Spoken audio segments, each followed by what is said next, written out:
Good afternoon students. जैसा कि आप जानते हैं ट्रिग्नोमेट्री पोर्शन क्लास 10th का चल रहा है, उसके आपके 7th लेक्चर हो चुके हैं। ठीक है, आज 8वां लेक्चर है। तो आज हम आपको पढ़ाएंगे, पहले जो कल हम आपको होमवर्क दे दिए थे वो था आपका 1 + cot square theta equal cosec square theta. ये आपको प्रूव करने के लिए हमने कहा था कि आप घर में कीजिएगा। ठीक है, तो मैं पहले होमवर्क करा देता हूँ और उसके बाद जो ट्रिग्नोमेट्री रेशियोज की जो एंगल की वैल्यू होती हैं उनको हम लोग सॉल्व करेंगे, उनकी वैल्यू फाइंड आउट करेंगे। ठीक है, तो आइए स्टूडेंट्स पहले होमवर्क आपको करा देते हैं और उसके बाद हम लोग क्वेश्चन लगाएंगे एंगल वाले। ठीक है, ओके। तो ये आपका क्वेश्चन था कि 1 + cot square theta equal cosec square theta. तो हम क्या करेंगे, LHS ले लेंगे। LHS equal 1 + cot square theta. ठीक है, अब हम क्या करेंगे, हमने ये कहा था कि इसमें cot थीटा की आप वैल्यू पुट करेंगे। ठीक है, तो हमको पता था कि tan थीटा इक्वल होता है sin theta upon cos theta. ये हमने आपको पढ़ा दिया था। तो cot थीटा की वैल्यू क्या हो जाएगी, tan थीटा का जस्ट अपोजिट होता है, ये भी आपको पढ़ा रखे हैं हम। तो cot थीटा की वैल्यू हो जाएगी cos theta upon sin theta. तो वो वैल्यू मैं पुट कर देता हूँ, cos theta upon sin theta का होल स्क्वायर। ओके स्टूडेंट्स, हमने कुछ नहीं किया, इसको cot थीटा को हम sin cos में बदलकर लिख दिया है हमने। अब आगे करेंगे 1 प्लस, अब इसका होल स्क्वायर हम क्या करेंगे, ब्रेक करेंगे, मतलब तोड़ देंगे। तो ऊपर भी स्क्वायर होगा और नीचे भी स्क्वायर होगा। तो ये हो जाएगा cos square theta upon sin square theta. ठीक, अब आगे अपॉन 1 कर लेंगे, इक्वल को यहाँ पर लगा देंगे। अब इसमें क्या करेंगे, हम एलसीएम लेंगे, क्योंकि रेशनल नंबर आपका बन गया रेशनल नंबर के तरीके का। एलसीएम आ जाएगा आपका sin स्क्वायर थीटा। अब हम क्या करेंगे, डिनोमिनेटर से एलसीएम को डिवाइड करेंगे तो sin स्क्वायर थीटा आएगा, उसका न्यूमरेटर में मल्टीप्लाई कर देंगे तो हो जाएगा sin स्क्वायर थीटा, और प्लस sin स्क्वायर थीटा का sin स्क्वायर थीटा में भाग देंगे तो 1 आएगा, और 1 का मल्टीप्लाई करेंगे cos स्क्वायर थीटा में तो cos स्क्वायर थीटा आएगा। ओके, अब इसके बाद हम करेंगे, हमको ये वैल्यू पता है फार्मूले से कि sin square theta plus cos square theta equal 1 होता है। तो इसकी जगह हम 1 रख देंगे और अपॉन sin स्क्वायर थीटा। ठीक, अब ये क्या हो जाएगा, इक्वल, हमको पता है कि 1 upon sin theta equal cosec theta, क्योंकि sin थीटा का उल्टा होता है कॉसेक थीटा और कॉसेक थीटा का उल्टा होता है sin थीटा। यहाँ पर 1 अपॉन sin थीटा की जगह लिखेंगे हम कॉसेक थीटा, और चूंकि sin स्क्वायर थीटा है तो क्या हो जाएगा कॉसेक स्क्वायर थीटा। जैसे यहाँ पर मान लीजिए आपका लिखा है 1 अपॉन sin स्क्वायर थीटा है, इसको हम लिख सकते हैं 1 अपॉन sin थीटा का होल स्क्वायर। अब 1 अपॉन sin थीटा आपका है कॉसेक थीटा। ठीक, तो ये कॉसेक थीटा और इसके पावर स्क्वायर है तो ये स्क्वायर लग गया। अब इसको ऊपर मल्टीप्लाई कर देंगे, मल्टीप्लाई क्या, ये इसमें मल्टीप्लाई हो जाएगा तो ये हो जाएगा आपका कॉसेक स्क्वायर थीटा। पावर के पावर मल्टीप्लाई हो जाता है। ठीक है, तो कॉसेक थीटा की यहाँ पर क्या है, पावर 1 है, जिसकी पावर कुछ भी नहीं होती है उसकी पावर कितनी होती है, 1, और 1 2 जा 2। तो ये आपका कॉसेक स्क्वायर थीटा हो गया। तो ये आपका होमवर्क कंप्लीट हो गया, ये मेरा मानना है, और आपने सीख भी लिया होगा। ठीक है स्टूडेंट्स, ठीक है। अब आज हम लोग पढ़ेंगे, कल हमने आपको पढ़ा दिया था sin 0 की वैल्यू, sin 0 डिग्री की वैल्यू, sin 30 की वैल्यू पढ़ा दिया था, sin 45 की वैल्यू पढ़ा दिया था, sin 60 की वैल्यू पढ़ा दिया था हमने, और sin 90 की वैल्यू पढ़ा दिया था। तो पहले मैं उसी को रिवाइज करता हूँ। sin 0 की वैल्यू आपको, sin 0 डिग्री की वैल्यू पता है 0, हमने बता दिया था आपको। फिर है sin 30 डिग्री की वैल्यू 1/2, ये भी बता दिया था। फिर sin 45 डिग्री की वैल्यू, ये भी मैंने आपको बता दिया था 1/√2 √2, साइन 60 की वैल्यू भी मैंने आपको बता दिया था, √3/2, और साइन 90 की वैल्यू भी हमने आपको बता दिया था, ये होती है 1। देखिए, इसको तैयार करने का बहुत ही आसान तरीका है। जिस प्रकार साइन ट्रिग्नोमेट्री रेशियोज के इन एंगल की वैल्यू है, उसी प्रकार हमारे ट्रिग्नोमेट्री रेशियोज अर्थात त्रिकोणमितीय अनुपात 6 हैं। तो 6 के मतलब 6 जितने भी हैं ट्रिग्नोमेट्री रेशियोज, उन सभी की सभी एंगलों की वैल्यू आपको फाइंड आउट करना है और आपको हमेशा मालूम भी होना चाहिए। तो अगर आपको साइन 0 डिग्री से लेकर के साइन 90 डिग्री तक यदि आपको वैल्यू पता हो गई, तो उसके आगे आपको किसी की वैल्यू याद करने की ज़रूरत नहीं है। और ये भी कहीं ना कहीं अगर आप इसको रोज़ पढ़ेंगे तो आपको लर्न भी हो जाएगा, और सवाल करेंगे तो आसानी से सवाल आपके हल भी हो जाएंगे। ठीक है, अब हमें निकालना है, साइन के बाद आता है कॉस। ठीक है, तो हम निकाल लेते हैं। अच्छा, एक चीज़ हम बता दें, हमने आपको बता रखा है कि साइन का उल्टा क्या होता है, कॉसेक, ये बता रखा है हमने। ठीक, तो अगर हम कॉसेक 0 की वैल्यू अगर हम फाइंड आउट करना चाहें तो क्या हो जाएगा, ये हो जाएगा इक्वल 1/sin 0 डिग्री। यही तो होगा, cosec theta equal 1/sin theta. ये हम आपको पढ़ा रखे हैं, फर्स्ट लेक्चर को छोड़कर सेकंड लेक्चर से मैंने आपको सारा कुछ बता रखा है। शायद फर्स्ट में भी बताया था ये कि कॉसेक थीटा और साइन थीटा दोनों एक दूसरे के अपोजिट होते हैं, उल्टे होते हैं। तो यहाँ देखिए, यहाँ थीटा जब होता था तो यहाँ थीटा होता, साइन थीटा। अब यहाँ कॉसेक 0 डिग्री है तो आपका साइन 0 डिग्री हो जाएगा। अब यहाँ पर हम क्या कर रहे हैं, 1/sin 0 की वैल्यू क्या है, 0। अब 0 से जब किसी भी संख्या को हम भाग करते हैं तो क्या आता है, अनंत आता है। ठीक है, ये सुन लीजिए, जब किसी डिजिट से 0 में भाग करेंगे, नीचे से ऊपर भाग करेंगे तो 1 का भाग 0 में देंगे तो हमेशा 0 आएगा। जब 0 में किसी संख्या का भाग देते हैं, किसी डिजिट का भाग देते हैं, तो 0 ही आता है। लेकिन जस्ट इसका अपोजिट, अगर 0 से हम भाग देते हैं किसी भी नंबर पर, कोई भी XYZ नंबर हो, अगर हम 0 से भाग करेंगे तो उसका आंसर आएगा हमेशा क्या, इनफाइनाइट। वैसे भी इसका जो उल्टा होगा, ये 0 से स्टार्ट हुआ तो 0 का अपोजिट क्या हो जाएगा, इनफाइनाइट। 0 सबसे छोटा तो सबसे छोटे का सबसे अपोजिट क्या हो जाएगा, सबसे बड़ा। यानी 0 का अपोजिट क्या हो गया, इनफाइनाइट यानी अनंत। तो साइन 0 की वैल्यू अगर 0 डिग्री है तो कॉसेक 0 की वैल्यू क्या हो जाएगी, इनफाइनाइट। मतलब अगर आपको एक चीज़ पता है तो दूसरी चीज़ आप आसानी से फाइंड आउट कर लेंगे। लेकिन ये जब आप समझने की कोशिश करेंगे तभी आएगा। अगर आप समझेंगे नहीं, केवल रटना चाहेंगे तो मुश्किल हो जाएगी। ठीक है, तैयार करने में। और ये बहुत ही आसान तरीका है कि आपके सारे सवाल, आपने एक चीज़ पढ़ा और बाकी सारी चीज़ें आपको आने लगेंगी। इसी को तो कहते हैं माइंड का डेवलपमेंट। अगर आपका माइंड का डेवलपमेंट हो रहा है तो आप कहीं ना कहीं एक चीज़ सीखेंगे, दूसरी चीज़ अपने आप फाइंड आउट कर लेंगे। क्योंकि हम लोगों ने पहले से पढ़ रखा है कि साइन का उल्टा क्या, कॉसेक, कास का उल्टा क्या होता है, सेक, और टेन का उल्टा क्या होता है, कॉसेक, सॉरी 10 का उल्टा होता है कॉट। ठीक है, तो ये देखिए साइन 0 की वैल्यू 0, तो साइन का उल्टा कासेक, तो कासेक 0 की जो वैल्यू होगी 0 का अपोजिट यानी अनंत। अब यहाँ देखिए कितना सिंपल आपका देखिए बनता जाएगा। ये साइन 30 है तो साइन का उल्टा क्या होता है, कॉसेक। तो कासेक 30 की जो वैल्यू होगी ये 1/2 है, तो क्या हो जाएगा 2/1। ये हो गया 2/1। तो ये अगर 1 से 2 को भाग करेंगे तो कितना आ जाएगा 2।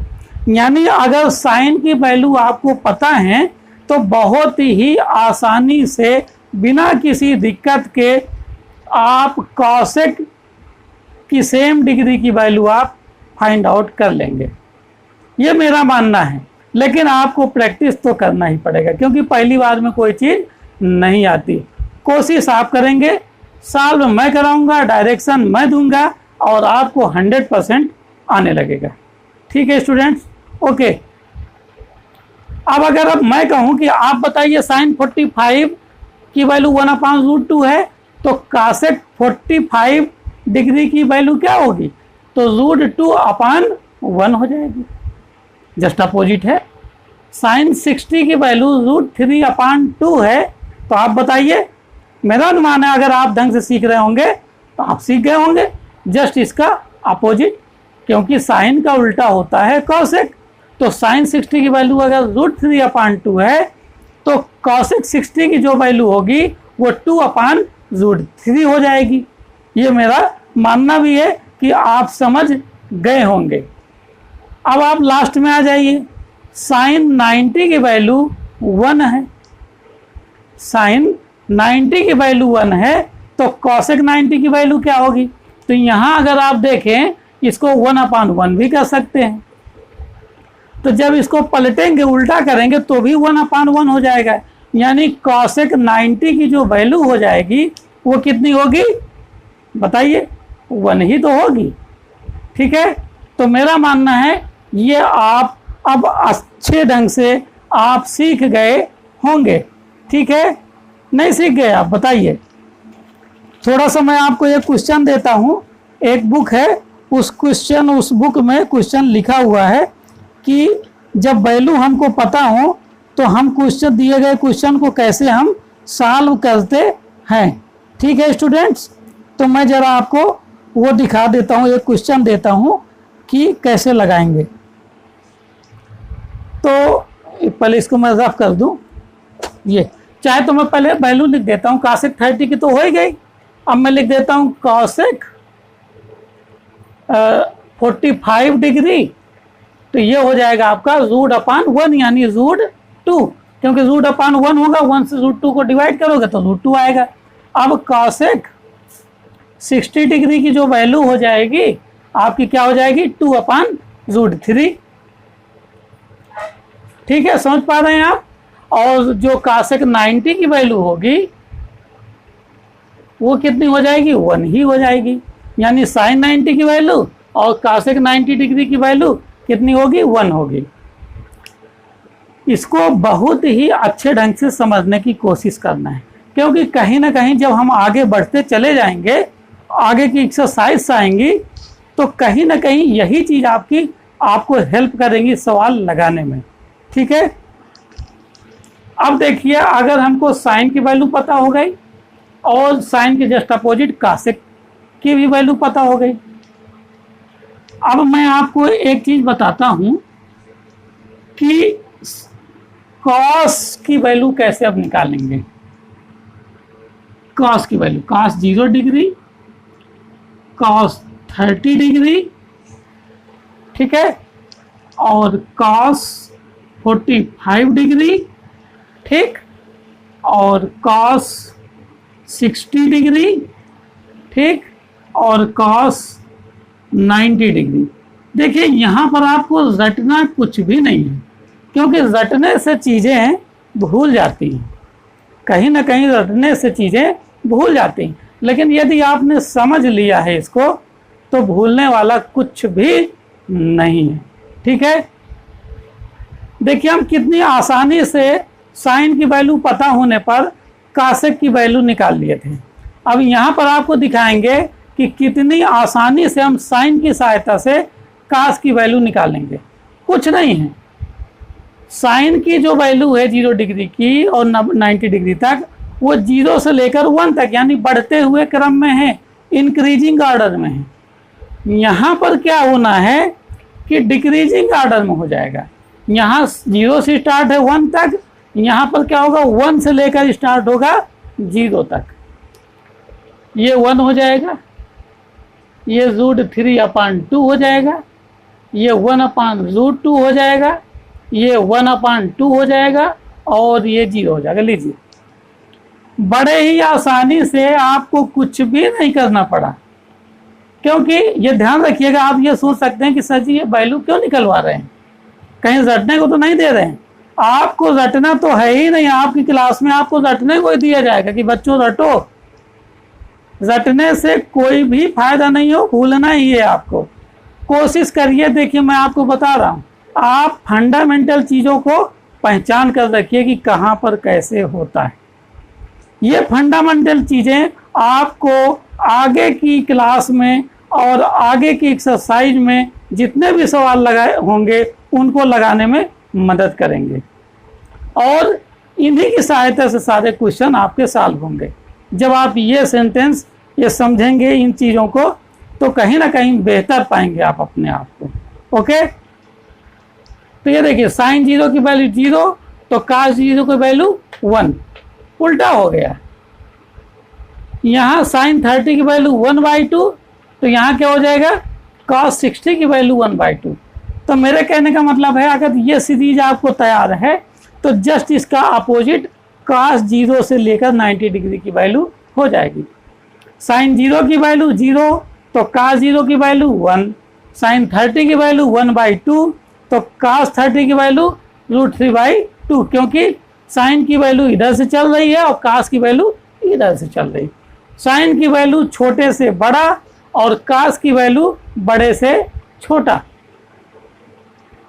मेरा अनुमान है आप सीख गए होंगे और सीखने की कोशिश भी कर रहे होंगे।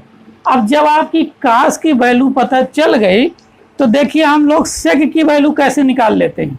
तुरंत एक दूसरे से रिलेशन होता है। अगर हम कहीं इसको लिंक कर दिए इससे, इसको लिंक कर दिए cosec थीटा से, अब cos का लिंक हम लोगों को पता है किससे है, sec से, क्योंकि cos sec का उल्टा होता है और sec cos का उल्टा होता है। तो अगर हम sec की वैल्यू निकालना चाहें तो ये cos 0 की वैल्यू 1, तो sec 0 की वैल्यू कितनी हो जाएगी बताइए। 1 का उल्टा क्या होगा, 1 ही होगा, 1/1 है ना, कर सकते हैं। तो इसका अपोजिट क्या हो जाएगा, 1 हो जाएगा। इसी प्रकार sec 30 की वैल्यू क्या हो जाएगी, cos 30 की वैल्यू √3/2 है, तो क्या हो जाएगा 2/√3 हो जाएगा। ये मेरा अनुमान है, आपको समझ में आ रहा होगा और आना भी चाहिए यदि आप मन से पढ़ रहे हैं तो, क्योंकि ट्रिग्नोमेट्री रेशियोज में एंगल की वैल्यू सबको ही रटाता है और कहता है इसको रट कर आइएगा। लेकिन मैंने थोड़ा सोचा कि मैं किस प्रकार बच्चों को बताऊं, स्टूडेंट्स को, ताकि उनको बिना रटे हुए पूरी आपको टेबल पता हो जाए कि किस ट्रिग्नोमेट्री रेशियो के किस एंगल की वैल्यू कितनी होती है। अगर आपको एक की वैल्यू पता है तो दूसरे की वैल्यू ना पता होने पर कैसे निकालेंगे, आपके लिए बहुत ही आसान तरीका है। देखिए थोड़ा दिमाग तो लगाना ही पड़ता है कि कोई भी हम काम कैसे करें। आपने छोटे से बड़े हो गए साइकिल चलाना सीखा होगा, उसमें भी दिमाग लगाया होगा कहीं ना कहीं कि हम किस प्रकार पैडल मारें, किस प्रकार हैंडल घुमाएं, कहाँ देखें कहाँ ना देखें, है ना। तो कहीं ना कहीं यहाँ से आपका रिलेशन देखिए हमने कर दिया, क्योंकि cos का उल्टा sec थीटा होता है। जो वैल्यू इसकी है उसकी उल्टी कर दो, अपोजिट कर दो, तो sec की वैल्यू आपको पता हो जाएंगी। यहाँ sec 45 की डिग्री की वैल्यू क्या हो जाएगी, 1/√2 है, तो √2/1 हो जाएगा, और 1 से डिवाइड करेंगे √2 को, तो क्या आएगा, √2 ही तो आएगा। ठीक है, तो मेरा मानना है आप समझ रहे होंगे। इसी प्रकार sec 60 की वैल्यू आपको चाहिए, तो कितनी हो जाएगी, 1/2 है, तो 2/1 अर्थात 2, क्योंकि 1 से 2 को डिवाइड करेंगे तो 2 ही आएगा। और यहाँ cos 90 है तो sec 90, और sec 90 की वैल्यू कितनी, cos 90 की वैल्यू 0, तो 0/1 है तो 1/0 हो जाएगा, अर्थात इनफाइनाइट हो जाएगा। ठीक है, मतलब 0/1 कर लीजिए, तो ये 1/0 हो जाएगा, और जब 0 से भाग देंगे 1 को, अभी हमने बताया था, तो क्या आएगा, अनंत, यानी इनफाइनाइट। तो स्टूडेंट्स मेरा मानना है आप समझ गए होंगे। तो आज के लिए इतना ही। हमने साइन की वैल्यू निकलवा दी, कॉसेक की वैल्यू निकलवा दी, कॉस की वैल्यू निकलवा दी, और सेक की वैल्यू निकलवा दी। बचा कौन, टेन की वैल्यू निकालना। अगर आपके पास दिमाग हो, थोड़ा दिमाग काम कर रहा हो, तो टेन की वैल्यू यदि निकालना है तो टेन थीटा इक्वल होता है sine theta upon cos theta. यानी अगर हमें टेन जीरो की वैल्यू चाहिए तो हम साइन जीरो की वैल्यू रखेंगे और कॉस जीरो की वैल्यू रखेंगे। तो क्या हो जाएगा, साइन जीरो की वैल्यू जीरो है, कॉस जीरो की वैल्यू कितनी है, वन है, और वन से जीरो को भाग करेंगे तो क्या आ जाएगा, जीरो। यानी टेन जीरो की वैल्यू कितनी हो जाएगी, जीरो। इस प्रकार अभी आप सभी टेन की वैल्यू निकाल सकते हैं। और अगर टेन की वैल्यू आ गई तो टेन का उल्टा होता है काट, यानी काट की वैल्यू निकालने के लिए टेन का क्या करते जाएंगे, अपोजिट करते जाएंगे, जैसे कि आपने कास के लिए सेक में किया है। ठीक है, तो ये आपके लिए होमवर्क रहेगा। क्या निकालना है आपको, टेन की वैल्यू इस फार्मूले में, जैसे यहाँ 0 डिग्री है तो सभी जगह यहाँ पर आप 0 डिग्री, यहाँ 30 डिग्री होगा, टेन 30, तो यहाँ साइन 30 और कॉस 30 होगा। और साइन 30 और कॉस 30 की वैल्यू आपको पता हो चुकी है, वहाँ यहाँ रखेंगे और उसको सॉल्व कर देंगे तो ये वैल्यू आपकी आ जाएगी। ठीक है स्टूडेंट्स, ओके, थैंक यू।